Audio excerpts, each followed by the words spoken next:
All right. So the purpose of this video is as a demonstration of what you can expect to see, and so we can talk a little bit about what to do when you're watching these videos at home.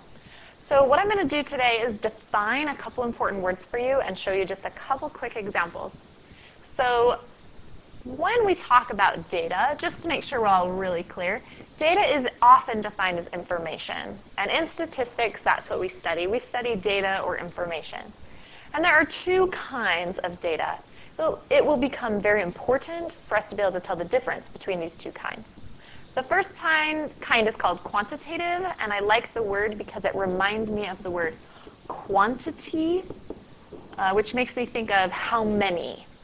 And that's what quantitative is. Those are our data that are often numbers, not always, often. Measures how much, or as I said with quantity, how many. And it's always going to have a unit of measure. So for example, height is a very common example for quantitative variables. I'm measuring how much you are tall. And that's measured in maybe inches, could be measured in feet, maybe meters if you live outside the US. Another example might be your age. Age, I'm measuring how many years you've been alive. And often we measure that in years, so that would be our unit of measure. Another example might be your weight. I won't ask that one. We measure that in pounds. And again, I'm measuring how many pounds make up you. The other kind is categorical. And I like this word because it has category built right into it. This is the kind of data where I'm splitting people or objects into groups or categories. So examples. Might be your favorite color. There's no unit of measure there. You're either in the blue group or the yellow group or the green group, depending on what color you like. Your year here in school. You're either a sophomore, a junior, or a senior. Groups. The math class you took last year. Maybe you were in the Algebra 2 group, if that's what you took last year. Maybe the pre-calculus group, depending on what you took last year. So two kinds, and telling these two apart will become very important. As we progress through the year, we do different things with different kinds of data. As I said, different kinds of information. So this becomes very important. All right, we're going to look at a couple examples of these two, but before I do that, let's just look at a couple more really important vocab words. Variable. I know you're coming from math classes, and I say variable, and you're thinking you're X. Y. That's what's going on through your brain, right? It's a letter that stands for a number. We need to broaden our definition just a little bit now. A variable is a characteristic recorded about each individual.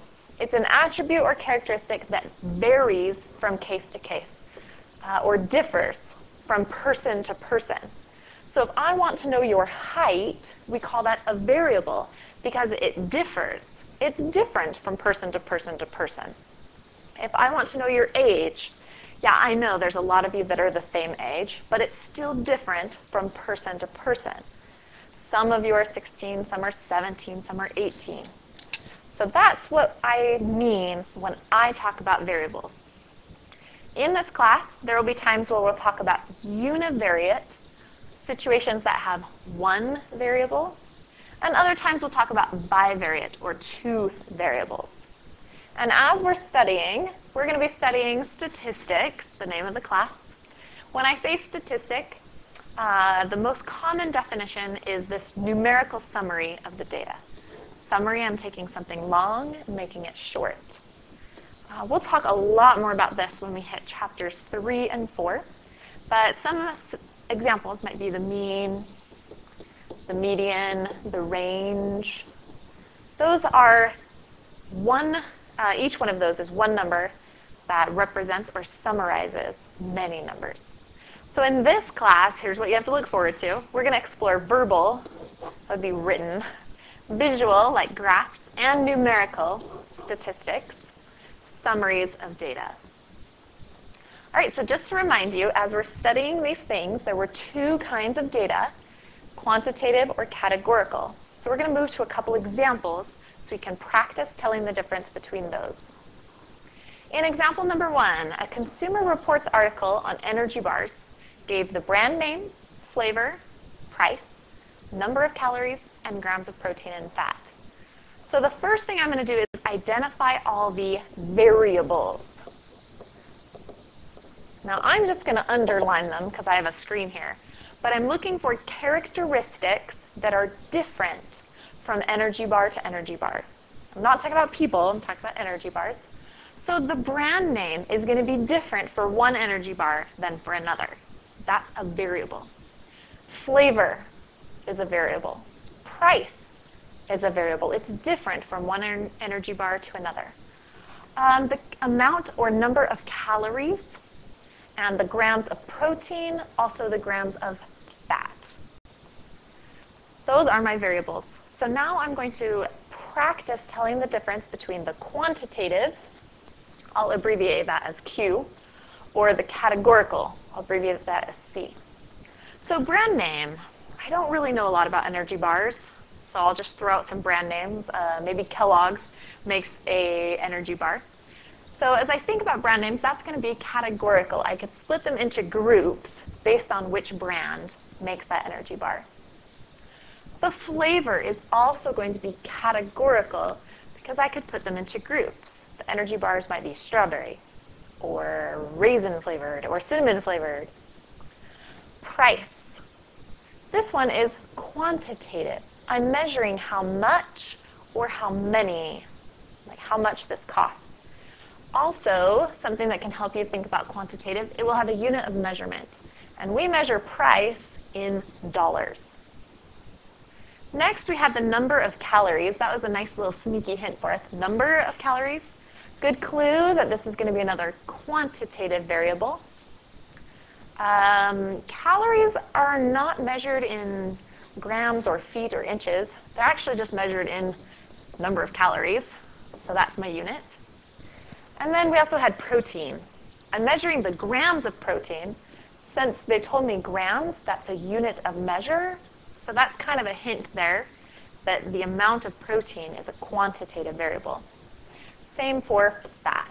It's quantitative and it's measured in grams. All right, moving on to example number 2.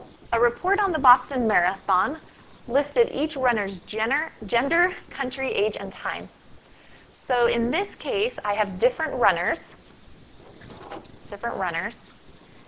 and I'm asking about attributes or characteristics of the runner. I'm asking about the runner's gender. That's a variable because it's different from one runner to another. I'm asking about their country, their age, and their time. A runner's gender will be categorical. They're either male or female. Those are the only choices. I'm going to ask you to do the last 3. Oftentimes when you have these videos, you'll be asked to do a short task, maybe record that, maybe bring it in as homework. Maybe even I would give you a question similar to this first thing in class. Either way, there will be something that you'll be doing to hold you accountable for watching this video. All right, so I'm going to let you think about country, age, and time, and that will be all for our demo video.